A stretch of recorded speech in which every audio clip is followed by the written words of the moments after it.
Well, howdy everyone, Duck and Blitz here. Welcome back to the channel. Today we're going to be looking at a replay. Will it be good? I don't know. Will it be bad? I hope not. This is coming from Raised by Wolves.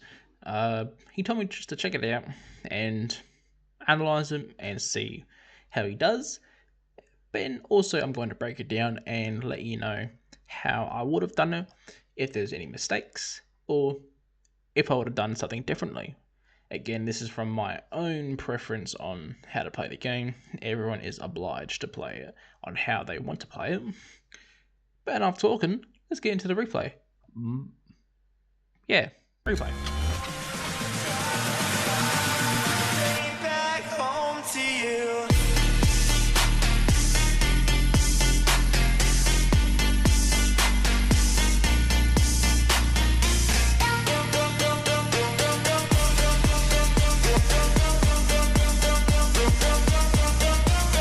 Well, good evening, good afternoon, and good morning, or good night, ladies and gentlemen.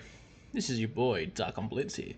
Welcome back to the channel. Today we're going to be looking at Raised by Wolves in the new Polish tank destroyer, the SDB-44 Bruiser.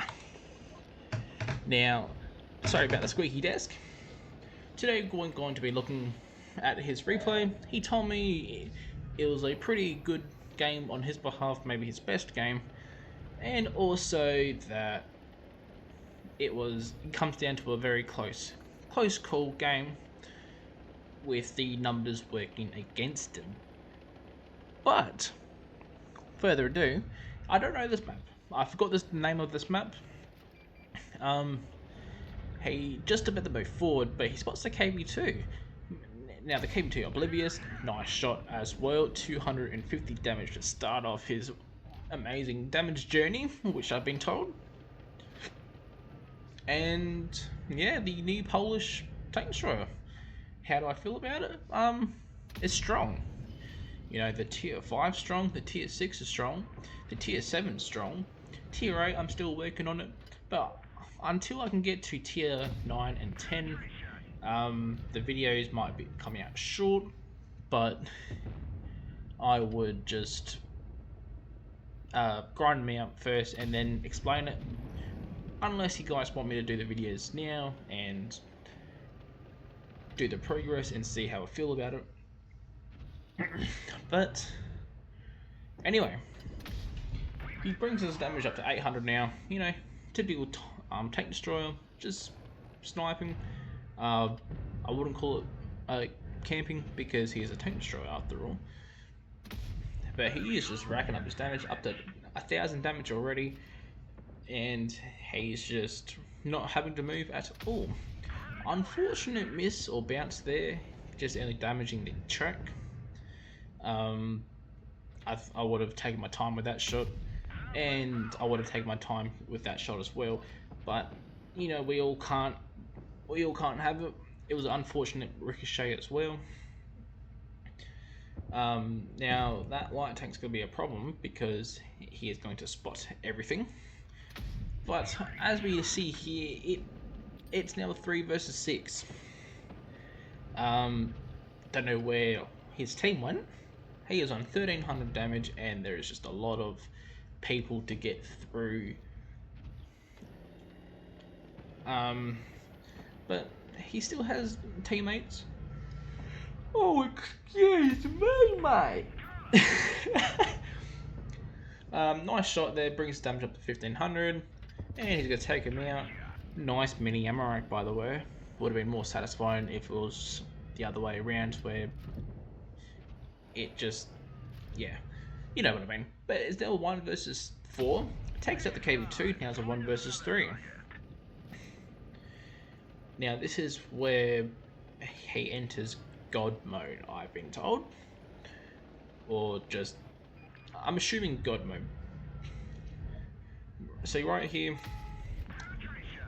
the National just don't know what he was doing, but also what I would have done is that I would have shot high explosive at him, because that would have done almost up to like 400 damage. I think the highest I've done was 400, but But I would have shot high explosive at him just to bring him to a guaranteed one shot. But that's okay. Now, repositioning. Let me English. Repositioning in a tank destroyer is quite shit. I mean, it works, but at the same time, like, you don't want to risk anyone coming up from behind because that will just prone a lot of risk with that. And I wouldn't have went for that shot there. I mean, it would have been a pretty cool shot, but no, wouldn't have done it. But he sets him on the National on fire. He gets bounces. He shoot nice shot into him. He's bringing his damage up to 2,700, almost 800. And at this point, you're probably thinking, how the hell is going to pull this off where all three tanks know where he is? And yeah, National looks at him. Don't know why he took his time. He could have actually shot him, but he takes the National down for his third kill, and he brings his damage up to 2,900. Now, one thing about these tanks is that they have no gun depression whatsoever, so you can get away with everything. He rushes the light tank, gives him a little tap, but also shoots him as well. That is smart right there. So he must have known he would have done a little bit of damage to guarantee damage, and then takes him out. And you can see here the armor on these Polish tank destroyers is incredibly strong. Some may consider it to be overpowered, but switch to the Pramo, you goober, and you'll get through them as close as you can. Well, get through them. Obviously, this guy in front of us is not shooting Pramo. He is just shooting AP. Now he's out of Pramo. What is he going to do? I mean, what I would have done, just backed up, shoot him, dead. Good job, you absolute legend. 4,000 damage with 2,100 blocked. That is very nice numbers indeed.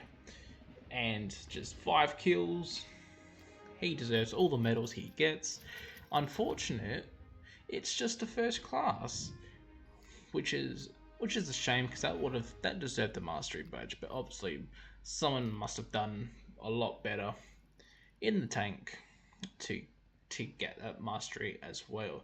But it is a very interesting tank, this one here. And since while we're here, I will showcase the tank to you and see how it is like. So if we go over to well, I did have it. I must have got rid of it. But I will showcase the tank anyway. Here we are. The mastery badges were pretty easy when I first started playing. But here is the tank indeed. Obviously, the frontal part right here, incredibly strong. So you can just hide your bottom plate. It's just enough for your gun to get down a bit and use the strong bits of your tank here. It performs absolutely well, and the gun on it as well is very nice indeed as well. This one here, 280 alpha. Yeah, so high explosive 350. You would have done almost like 500 damage. I doubt that, but just say it did, or just 400, 450. Yeah, so 6 degrees of gun depression, quite poor. It isn't the fastest, only at 32 k's an hour, and it's sluggish. But with all of this, absolutely crazy for a tier 6 tank indeed. But as you can see here, I've started the tier 8, tier 9 and tier 10. So while I'm here as well, I'll show you the new mechanic called assault shells.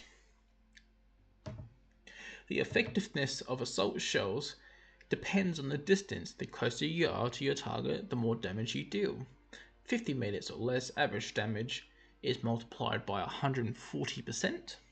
50 to 120 meters, average damage is 120%. 120 to 200 meters, average damage is multiplied by 100%. And 200 meters or more, average damage is 80%. So this would help people, well, give people a challenge on how to play the tank if you want to play it from the back or just be a brawler with it. The fullness of the indicator on the right of the crosshair shows your current multiplier. An empty indicator means lowest and the full means highest. So I will show you what they mean about that. So if we go to, oh, that's the clan, training room, create room, I'll change my tank to this because the tier 8 holds it.